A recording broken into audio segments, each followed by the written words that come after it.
As the economy has weakened over the last many quarters, the government in a long time faces a choice, boosting spending or continuing to consolidate the fisc. I must say markets clearly expect the fisc to dominate this time around as well. They should be okay though, markets that is, if capex growth stays in low double digits. What about stimulating weak consumption? Well, some sprinkling relief is expected via personal income taxation, but nothing major.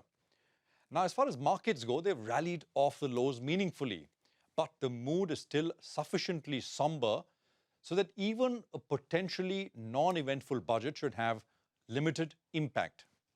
Now, the government has stuck to its fiscal deficit targets over the last many years, and the expectation is that in line with the laid down FRBM path, we will see a number of 4.5% being announced for FY26 as well.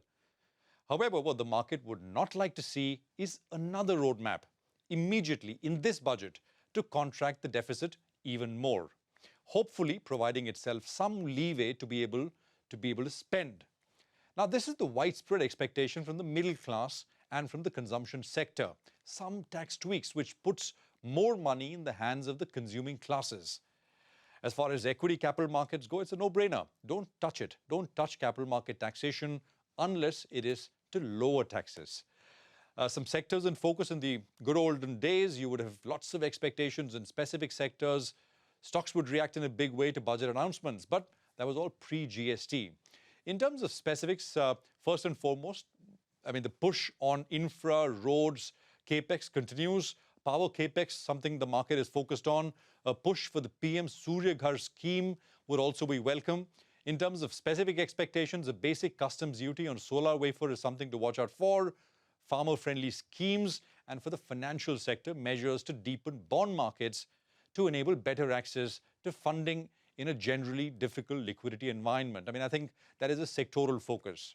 Now, over the years, markets have learned to differentiate between asks and expectations.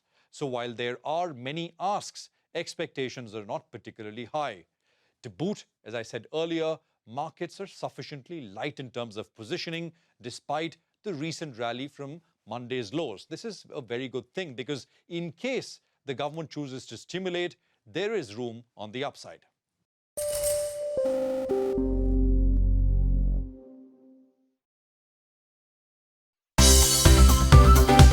Thank you for watching CNBC TV18. For all top headlines and updates, follow us on our social media platforms.